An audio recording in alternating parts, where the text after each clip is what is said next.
Class में अपन देखेंगे chapter 5 arithmetic progression. तो सबसे पहले अपन देखते हैं कि अर्थमेटिक प्रोग्रेशन क्या होता है। सपोज कि अपने पास 5, 10, 15, 20 एंड सो ऑन ऐसा कुछ दिया हुआ है। ये अपनी क्या है, फर्स्ट टर्म, ये अपनी क्या है, सेकेंड टर्म, ये अपनी थर्ड टर्म। अब अगर मैं इनके बीच का डिफरेंस निकालूं तो मेरे पास क्या आएगा, 5 आएगा। जैसे 10 माइनस 5 है तो ये क्या आएगा, 5 आएगा। अब अगर मैं निकालूं 15 माइनस 10 तो भी मेरे पास 5 आ रहा है। इसका मतलब कि अगर अपने पास इन दोनों के बीच का सबका जो अपना कॉमन डिफरेंस है वो इक्वल आता है तो उसको क्या बोलते हैं, अर्थमेटिक प्रोग्रेशन।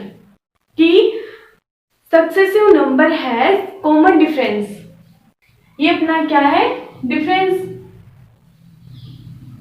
ठीक है, अपनी फर्स्ट टर्म है उसको लिखते हैं a1 से, जो अपनी सेकेंड टर्म है उसको लिखते हैं a2 से, जो अपनी थर्ड टर्म है उसको लिखते हैं a3 से, और जो अपना कॉमन डिफरेंस है उसको लिखते हैं अपन d से। तो अपन d कैसे निकाल सकते हैं, या तो a2 माइनस a1 से, या फिर d कैसे निकाल सकते हैं a3 माइनस a2 करके, या फिर d कैसे निकाल सकते हैं a4 माइनस a3 करके। और अगर इन सब का जो डिफरेंस है वो अपना इक्वल आ रहा है तो इक्वल आ रहा है इसका मतलब कि ये एपी में है, ये अर्थमेटिक प्रोग्रेशन है। ठीक है, अब मानो कि अपने पास फर्स्ट टर्म है वो a है और जो अपना कॉमन डिफरेंस है वो d है, तो फिर अपना अर्थमेटिक प्रोग्रेशन क्या हो जाएगा, a और सेकेंड टर्म क्या हो जाएगी a प्लस d। क्यों, क्योंकि अगर 5 है, इस 5 में अगर मैं कॉमन डिफरेंस ये ऐड कर दूं तो मेरे पास सेकेंड टर्म आ रही है, और अगर मैं सेकेंड टर्म है इसमें कॉमन डिफरेंस ऐड कर रही हूँ तो मेरे पास थर्ड टर्म आ रही है। उसी तरह अगर सेकेंड टर्म निकालनी हो तो a प्लस डी, और अगर थर्ड टर्म निकालनी हो तो a plus 2d, fourth term के लिए हो जाएगा a प्लस 3d, और nth टर्म के लिए क्या हो जाएगा a plus n minus 1d। ये क्यों होगा, क्योंकि जैसे ये अपनी फर्स्ट टर्म है, ये अपनी सेकेंड टर्म है, ये अपनी थर्ड टर्म है, ये अपनी फोर्थ टर्म है, लेकिन यहाँ अपन a प्लस d कर रहे हैं, 1d कर रहे हैं, है ना। सेकेंड टर्म निकालनी है तब अपन 1d कर रहे हैं, अपन को थर्ड टर्म निकालनी हो तो a प्लस 2d कर रहे हैं, फोर्थ टर्म निकालनी है तब अपन a प्लस 3d कर रहे हैं। इसका मतलब कि अपन को जो टर्म निकालनी है उससे एक माइनस कर रहे हैं ना, कि अपने पास n की वैल्यू जब 4 है तो d की वैल्यू क्या होगी 4 माइनस 1। तो इसी तरह अपन को nth टर्म निकालनी है तो उसका अपना फॉर्मूला क्या हो जाएगा a plus n minus 1d। ठीक है, तो ये अपने पास nth टर्म निकालने के लिए फॉर्मूला आ गया कि अगर अपन को nth टर्म निकालनी है तो उसका फॉर्मूला क्या हो जाएगा a plus n minus 1d। a क्या है, फर्स्ट टर्म, और d क्या है, कॉमन डिफरेंस। ठीक है, अब अपन कुछ एग्जांपल्स देखते हैं जो कि 5.1 से पहले दिए हुए हैं। अब अपन एक्सरसाइज 5.1 से पहले जो भी एग्जांपल है और एग्जांपल को देखते हैं। तो अपना पहला एग्जांपल क्या है, right the first term and common difference of the following AP. कि अपन को ये एपी दी हुई है, एपी दी हुई है इसका मतलब कि इनका जो डिफरेंस है वो सबका इक्वल होगा, और जो फर्स्ट टर्म है वो क्या हो जाएगी माइनस का 5, ये अपनी फर्स्ट टर्म होती है। और d निकाले अगर तो a2 माइनस a1, a2 की वैल्यू क्या है माइनस का 1, माइनस a1 की वैल्यू क्या है माइनस का 5, तो क्या हो जाएगी माइनस का 1 प्लस 5 तो 4। तो इनके बीच का जो डिफरेंस है वो क्या हो जाएगा 4 हो जाएगा। या फिर निकाल सकते हैं अपन a3 माइनस a2 करके, तो a3 की वैल्यू अपने पास क्या है 3, माइनस a2 की वैल्यू क्या है माइनस 1, तो 3 माइनस माइनस प्लस, तो ये हो जाएगा 4। तो जो अपना कॉमन डिफरेंस है वो हो जाएगा 4 और अपना जो A1 है वो हो जाएगा 5। अब एग्जाम्पल सेकेंड में अपन को क्या पूछा है, check which of the following sequence are in the form of an AP, कि इनमें से कौन सा सीक्वेंस एपी की फॉर्म में है।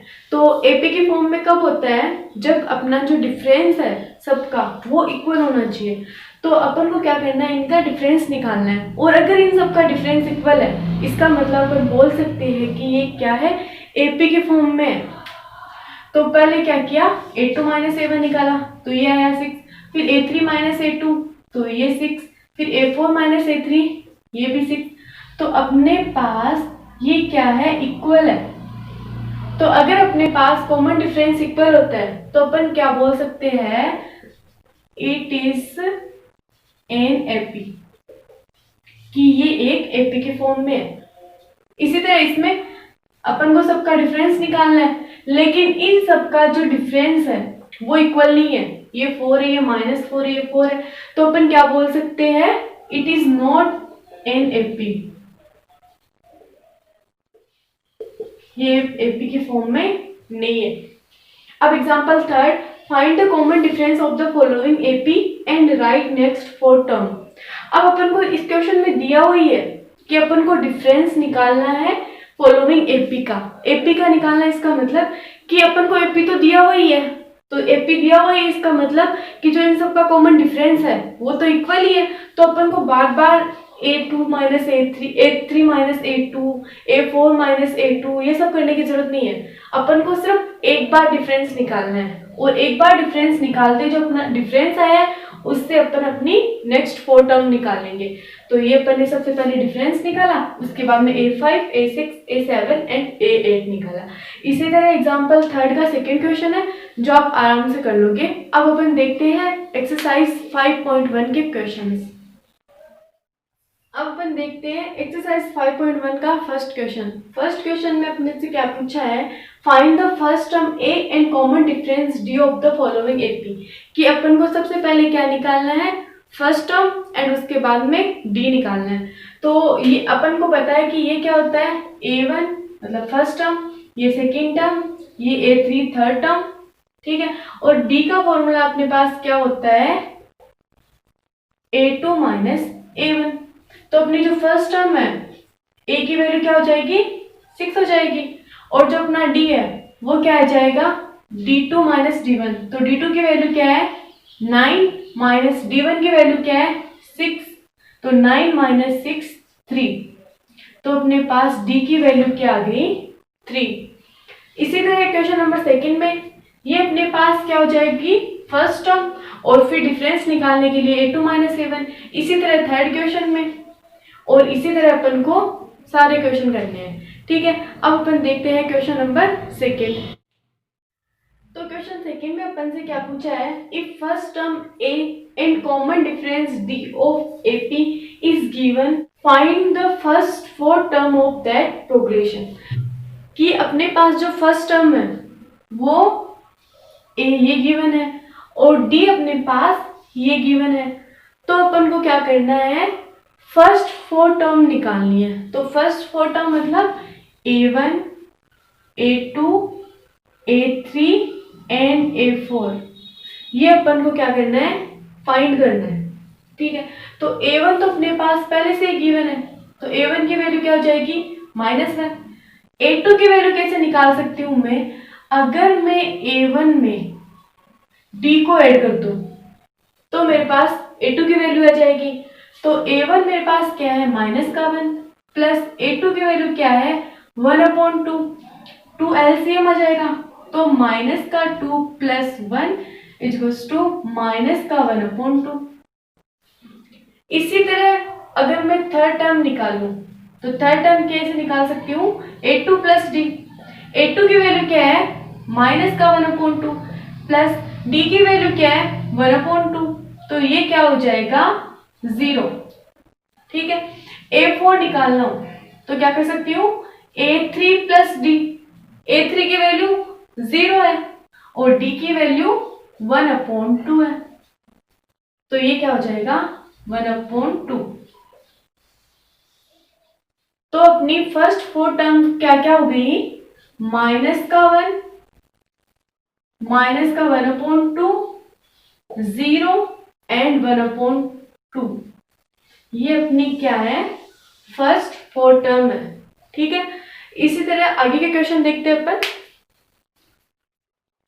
अब अपन देखते हैं क्वेश्चन सेकंड। तो इसमें a1 की वैल्यू अपन को क्या दी हुई है, 1/3, और d की वैल्यू क्या दी हुई है, 4/3। तो a1 क्या हो जाएगा, 1/3, और a2 निकालना है तो a1 प्लस डी, a3 निकालना है तो a2 प्लस डी, और a4 निकालना है तो a3 plus D.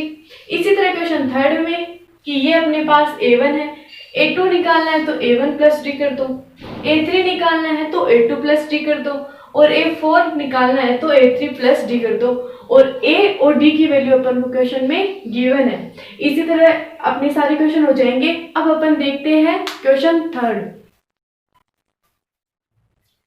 Question number third में क्या है, check the following list of numbers for an AP, if any of them form an AP then find its common difference and write the next 4 term. कि सबसे पहले अपन को check करना है कि ये एपी के फॉर्म में है या नहीं है। तो एपी के फॉर्म के लिए अपन को क्या करना है, सबका डिफरेंस निकालना है, और अगर सबका डिफरेंस इक्वल आता है इसका मतलब ये एपी के फॉर्म में है, और अगर एपी के फॉर्म में है तो अपन को क्या करना है, नेक्स्ट 4 टर्म निकालनी है।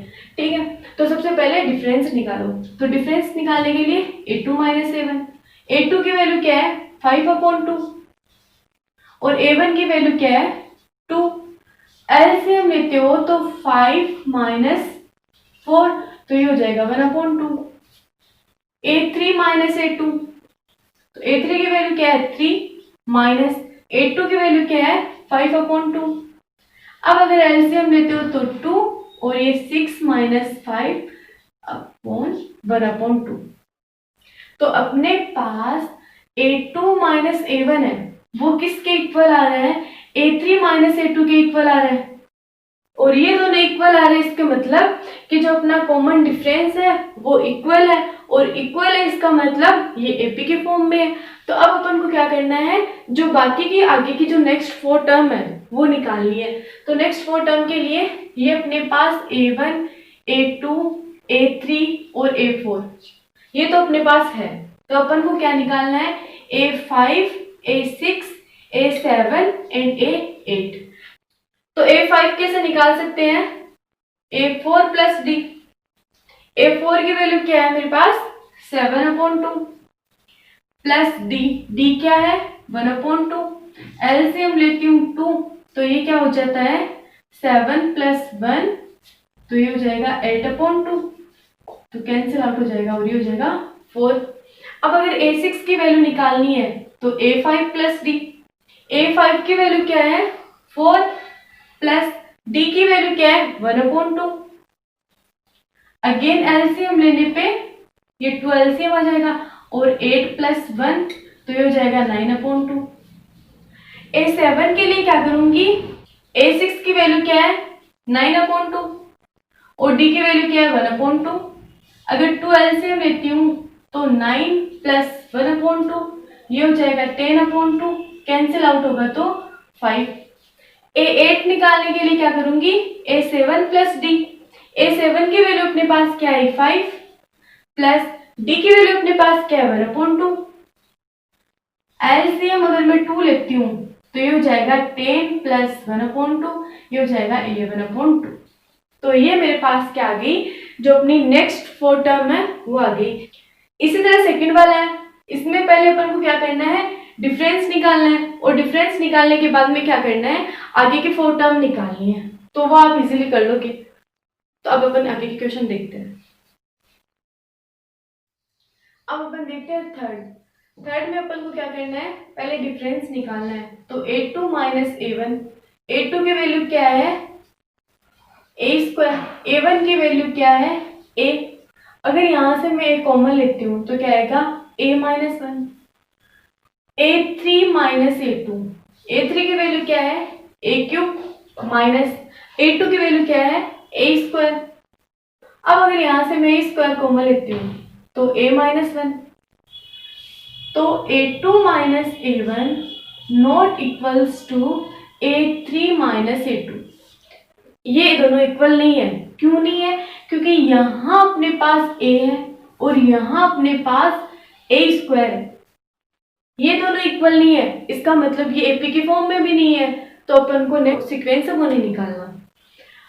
नेक्स्ट क्वेश्चन, इसमें A2 माइनस A1, A2 की वैल्यू क्या हो जाएगी √6 माइनस A1 की वैल्यू क्या हो जाएगी √3। √6 को मैं क्या लिख सकती हूँ 3 × 2, क्योंकि ये भी √6 होता है, माइनस √3। तो अगर इसमें से मैं √3 कॉमन लेती हूँ तो यहाँ बचेगा √2 माइनस यहाँ बचेगा 1। A3 माइनस A2, A3 की वैल्यू क्या है √9 एंड A2 की वैल्यू क्या है √6। इसको मैं क्या लिख सकती हूँ 3 × 3 और इसको मैं क्या लिख सकती हूँ 3 × 2। अब अगर मैं √3 कॉमन लेती हूँ तो यहाँ क्या बचेगा √3 माइनस यहाँ क्या बचेगा √2। ये दोनों इक्वल नहीं है, ये इक्वल नहीं है, इसका मतलब this is not in the form of an AP। अब देखना है अपन को फिफ्थ क्वेश्चन। फिफ्थ क्वेश्चन में अपन को क्या दिया हुआ है, ये A1 है, ये A2 है, ये A3, ये A4। मैं A2 को क्या लिख सकती हूँ 4 × 2 लिख सकती हूँ, क्योंकि ये √8 के बराबर होता है। अब 2 का जो होल स्क्वायर है वो क्या होता है 4 होता है, तो होल स्क्वायर, अब अगर इसको मैं ऐसे लिखूं × 2, तो ये होल स्क्वायर है और ऊपर रूट है, तो ये एक दूसरे से कैंसिल हो जाएंगे। क्यों कैंसिल हो जाएंगे, जिससे मान लो ये अपने पास 2 का होल स्क्वायर है और ये ऊपर रूट है, तो रूट का मतलब क्या होता है कि अपनी जो पावर है वो हाफ, तो इसकी पावर हाफ। अब अगर पावर के ऊपर पावर होती है तो क्या होता है कि पावर आपस में मल्टीप्लाई होती है, तो 2 × 1/2, तो 2 से 2 कैंसिल आउट हो जाएगा, तो क्या बचेगा 2 बचेगा। तो अगर इसको मैं बाहर लिख दूं तो ये क्या आ जाएगा 2 रूट इसके अंदर 2, तो इसको मैं लिख सकती हूँ 2√2। इसी तरह इसको मैं लिख सकती हूँ 9 × 2 और 9 बाहर आएगा तो 3√2। इसी तरह इसको मैं लिख सकती हूँ 4√2। ठीक है, अब अपन को निकालना है डिफरेंस। तो डिफरेंस के लिए A2 माइनस A1, A2 की वैल्यू क्या है मेरे पास 2√2 माइनस A1 की वैल्यू क्या है √2, तो √2 अगर मैं कॉमन लेती हूँ तो 2 - 1, तो ये क्या हो जाएगा 1, तो डिफरेंस आ जाएगा √2। इसी तरह अगर A3 माइनस A2 करती हूँ तो A3 की वैल्यू मेरे पास क्या है 3√2 और A2 की वैल्यू क्या है 2√2, तो 3√2 माइनस 2√2। तो अगर यहां से मैं √2 कॉमन लेती हूँ तो 3 - 2, 3 - 2 क्या हो जाएगा 1, तो क्या आएगा √2। तो A2 माइनस A1 है इक्वल A3 माइनस A2 के, इसका मतलब it is in the form of an AP। अब अपन को क्या करना है नेक्स्ट 4 टर्म निकालनी है, तो नेक्स्ट 4 टर्म के लिए A4 तक तो अपने पास है, तो A5, तो A5 किसके इक्वल हो जाएगा A4 प्लस D के। A4 की वैल्यू मेरे पास क्या है 4√2 प्लस D की वैल्यू क्या है √2, तो ये हो जाएगा 5√2। या फिर इस 5 को अगर मैं अंदर लिखूं तो क्या लिख सकती हूँ 25 × 2, तो ये क्या हो जाएगा √50। ये लिखना जरूरी नहीं है, लेकिन मैंने इसलिए लिखा है क्योंकि यहाँ भी √2, √8, √18, √32 इस तरीके से कुछ है, तो यहाँ मैंने क्या किया है इस तरीके से लिखा। तो इसी तरह अगर A6 निकालना हो तो A5 प्लस D, A5 की वैल्यू मेरे पास क्या है 5√2 प्लस D की वैल्यू क्या है √2, तो ये हो जाएगा 6√2। इसको मैं क्या लिख सकती हूँ 36/2, तो ये क्या हो जाएगा √7। इसी तरह A7 क्या हो जाएगा A6 प्लस D, a6 की वैल्यू क्या है, a6 की वैल्यू मेरे पास क्या आई है 6√2 प्लस d की वैल्यू क्या है √2, तो ये क्या हो जाएगा 7√2। इसको मैं क्या लिख सकती हूँ, ठीक है। अब a8, तो ये क्या हो जाएगा a7 प्लस d, तो क्या हो जाएगा a7 मेरे पास क्या आया 7√2 प्लस d की वैल्यू √2, तो ये क्या हो जाएगा 8√2। ठीक है, अब देखते हैं अपन 6th क्वेश्चन। तो क्वेश्चन में क्या अपने पास a1 a2 a3 a4 दिया हुआ है, अपन को वही काम करना है कि पहले d निकालना है और d के बाद में नेक्स्ट 4 टर्म निकालनी। और 5th क्वेश्चन भी कुछ ऐसा ही आप इजीली कर लोगे, लेकिन इसमें ये इक्वल नहीं आएंगे, तो ये एपी के फॉर्म में नहीं है। अब अपन देखते हैं लास्ट 7th क्वेश्चन। इस क्वेश्चन में अपने पास a1 क्या है 3, ये a2, ये a3 एंड ये a4। तो सबसे पहले अपन को क्या करना है, चेक करना है कि एपी के फॉर्म में है या नहीं है, तो अपन को वही कॉमन डिफरेंस निकालना है। तो a2 माइनस a1 क्या हो जाएगा a2 3 प्लस √2 माइनस a1 की वैल्यू 3, इस 3 से a3 कैंसिल आउट हो जाएगा तो √2, a3 minus a1, a3 minus a2, तो a3 की वैल्यू क्या है 3 प्लस 2√2 माइनस a2 की वैल्यू क्या है 3 प्लस √2। अब अगर मैं इस माइनस को अंदर मल्टीप्लाई करती हूँ तो माइनस का 3 माइनस का √2, तो प्लस का 3 और माइनस का 3 कैंसिल आउट हो जाएगा, 2√2 माइनस √2, तो ये क्या हो जाएगा 1√2 मतलब √2। तो मैं बोल सकती हूँ कि a3 माइनस a2 है वो इक्वल है a2 माइनस a1 के। So this is in the form of AP। तो अपन को क्या करना है, नेक्स्ट 4 टर्म निकालनी है। तो a5 क्या हो जाएगा a4 प्लस d, a4 क्या है 3 प्लस 3√2 प्लस d की वैल्यू क्या है √2, तो 3 प्लस इसके साथ भी √2 है और इसके साथ भी √2 है, तो जब दो डिजिट हो दोनों के साथ √2 हो, मतलब सेम नंबर हो रूट वाली, तो अपन क्या कर सकते हैं उनको ऐड कर सकते हैं। तो 3√2 प्लस 1√2, तो ये क्या हो जाएगा 4√2। इसी तरह a6 है, तो ये क्या हो जाएगा a5 प्लस d।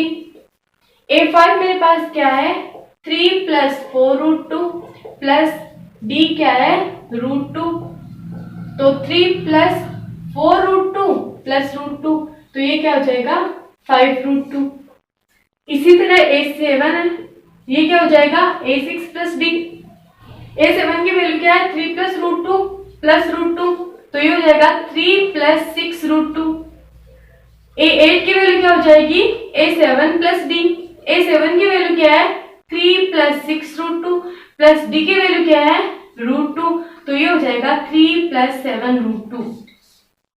ठीक है, इसी के साथ अपनी एक्सरसाइज 5.1 कंप्लीट होती है और आगे के वीडियो में अपन देखेंगे एक्सरसाइज 5.2 एंड उससे पहले वाले एग्जाम्पल। Thank you.